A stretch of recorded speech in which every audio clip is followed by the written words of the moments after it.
Presidentão Bolsonaro fez uns vetos lá nas leis que vão substituir a Lei de Segurança Nacional, né? E esses foram 2 vetos. Um, proibindo prender gente que fala que vai tacar bomba no Palácio do Planalto e etc, né?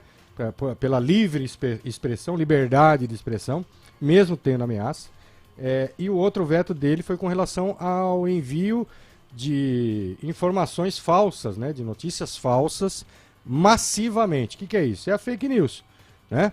E aí o presidente vetou também, dizendo que é uma dúvida. Quem é o cara que faz a fake news? É o que solta a notícia ou é o que divulga em massa, o que compartilha, né? E aí pediu, fez o veto, volta para o Senado. E o Rodrigo Pacheco se encontrou com governadores, conversou com governadores e tratou de vários assuntos. Então ele vai falar de 3 assuntos nesse vídeo que a gente vai assistir agora. Preste atenção, porque ele inclusive manda um recado para o presidente Bolsonaro.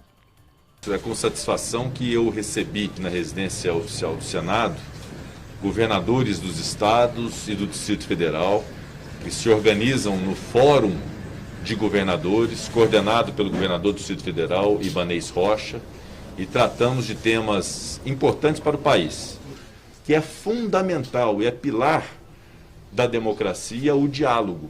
Não é possível se interromper o diálogo com nenhum dos poderes, não é possível se interromper o diálogo com nenhuma das instituições e não é possível não ouvir governadores dos estados e do Distrito Federal.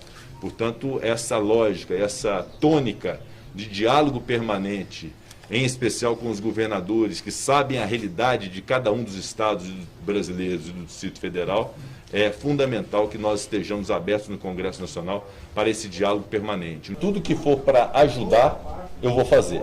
Então podem contar comigo para unir, não é para dividir. Então, obviamente que é importante encontrar com os governadores, ouvi-los, eu também externar as minhas percepções do que vejo no Senado. É muito importante que cada qual com as suas bancadas de senadores também externem o que é o posicionamento dos governadores do Estado. É importante que os poderes se conversem, então a conversa com o presidente Arthur Lira, a conversa com o presidente Luiz Fux do Supremo Tribunal Federal, que aconteceram essa semana, também é um grau considerável de evolução dessa relação que busca pacificar. E o papel do presidente da República é, inegavelmente, muito importante nisso, e nós temos muita confiança de que, no final das contas, há um sentimento geral de que, a despeito de divergências que existam, nós temos problemas para ontem. O nosso inimigo não está entre nós. O nosso inimigo é o preço do feijão, é o preço da gasolina, é o preço da luz elétrica, é o preço dos alimentos, de um modo geral, que tem que ser sacrificado à população. Nós precisamos discutir isso no Brasil. E não perdermos tempo com aquilo que não convém, com aquilo que não calha para poder solucionar o problema imediato das pessoas.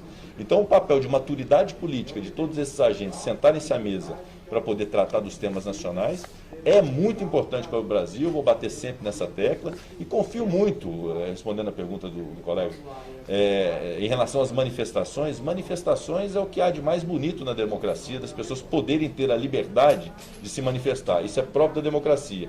E é até um contrassenso alguém defender frustração da democracia ou retrocesso se manifestando, que a manifestação é própria dela, a democracia. Então isso tem que ser preservado, isso tem que ser garantido.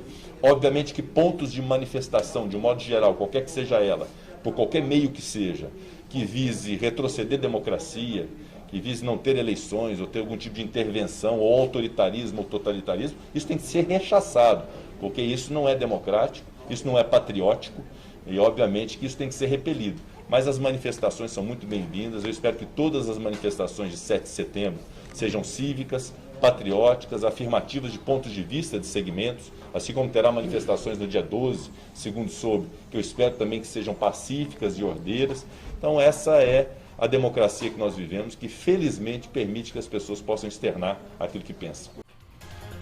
Está aí o presidente do Senado dando uma entrevista ao lado de governadores, Nando. E mandou vários recados aí para o presidente Bolsonaro. Primeiro, que não quis se reunir com os governadores e o Senado se reuniu.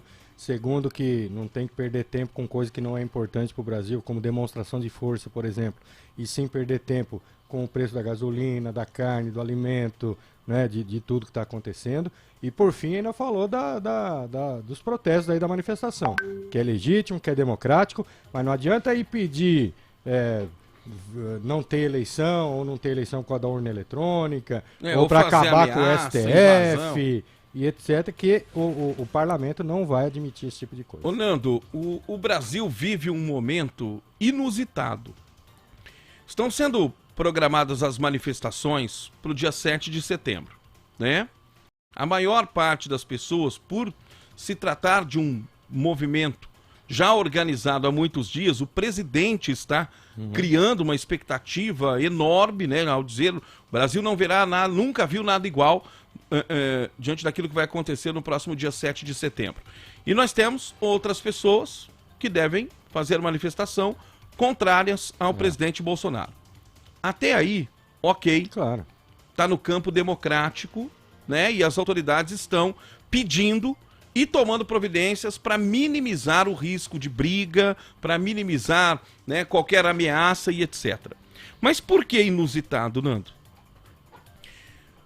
Essas manifestações estão atreladas ao feriado de 7 de setembro, ao simbolismo da pátria, né? da independência, do Brasil. do 7 de setembro, do orgulho nacional.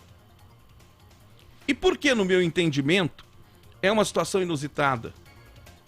Porque as pessoas estão indo às ruas, para se manifestar, né? Estou falando no campo daqueles que apoiam o presidente, favoráveis ao governo Bolsonaro, a uma demonstração de força política que ainda o presidente tem e quer, reforçando esse pedido, fazer essa demonstração de força política com o povo nas ruas.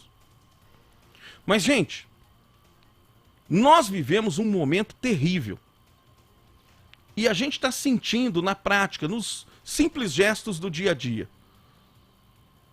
Nos gestos de sobrevivência. Comprar arroz, comprar feijão, acender a luz do interruptor, abastecer o carro, comprar um gás de cozinha e etc. Onde está o orgulho em cima? Onde está o orgulho nacional em cima daquilo tudo que a gente está vivendo hoje, Nando? Quase 600 mil mortos pela pandemia, preço da luz lá em cima, crise hídrica, combustível lá em cima e ainda mais caro nessa véspera do feriado, com requinte de crueldade e outras coisas que a gente nem precisa mencionar. Em uma situação normal, Nando, as pessoas, no meu entendimento, teriam de ir para a rua para cobrar isso aí. A reversão disso que a gente está vivendo. Para cobrar exatamente uma melhora na qualidade de vida do brasileiro. Não. A manifestação tem o caráter de apoio. Estou falando do governo federal. Por que o governo federal? Porque presidente só tem um, gente. A gente fala aqui o contraponto dos governadores, e vamos falar do governador de São Paulo, que também faz muito mal para a população, que não tem essa condição que o presidente ainda tem de reunir pessoas. O Dória não anda na rua. O Dória mandou fechar a avenida aqui na Zona Sul para almoçar com o Nogueira. Não foi? Foi. E que aumentou covardemente o nosso imposto. Então, Nando, era um momento, já que nós temos o orgulho nacional, né, de manifestar contra tudo isso. Agora, tudo isso está sendo ignorado por uma narrativa política, por um apoio político. E não é nem defender nem criticar a OAB, A ou B. Nós temos presidente, nós temos governador, e nós temos que cobrá-los nesse sentido. Agora virou um movimento político, Nando. O momento, a manifestação teria, no meu entendimento, um tom de cobrança. Eu quero a energia elétrica mais barata, eu quero a energia, a carne, a comida, o arroz, o feijão, o gás, aquilo que a gente precisa, a gente não consegue ficar sem. Gás de cozinha, a gente não consegue ficar sem água, a gente não consegue ficar sem luz. Isso é item essencial de sobrevivência.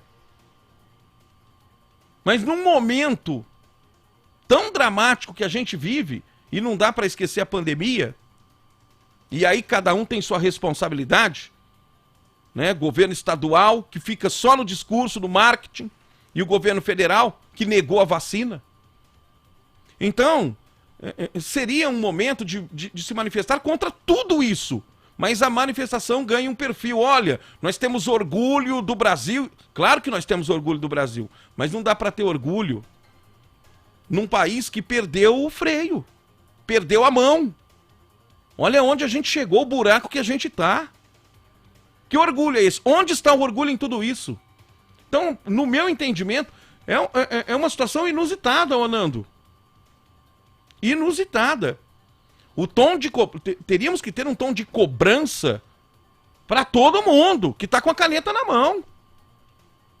Porque na quarta-feira vai continuar tudo igual.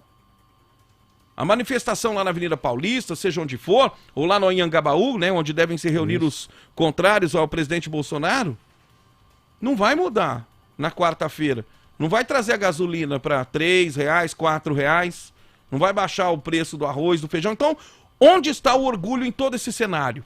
Essa é a pergunta que eu faço. É complicado e a gente vê que, cara, se a gente parar com um pouquinho de atenção, e eu nem vou aprofundar nesse assunto, porque também não é o caso, mas se a gente prestar um pouquinho de atenção, a gente está vendo um governante, né, um presidente da República, utilizar a massa, utilizar o povo para se autofortalecer. É isso que ele está fazendo. E aí ele briga com o STF. Se ele conseguir tirar o STF, não tem mais ninguém que impeça ele de fazer o que ele quer. Sabe quem já fez isso aí? Hugo César Chaves, Nicolás Maduro.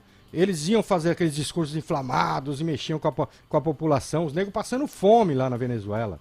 Né? Os negros passando fome. Mas eu tô o povo... sofrendo, mas eu tô apanhando, mas tô gostando. É mais ou menos isso, viu, gente? E aí o povo assinava a carta em branco pro cara, aí o cara ia lá, mudava uma lei e falava assim, não, eu posso me reeleger por mais 32 vezes. E foi se eternizando no cargo. Então o que a gente tá assistindo é isso. O Bolsonaro, a cartada dele é essa.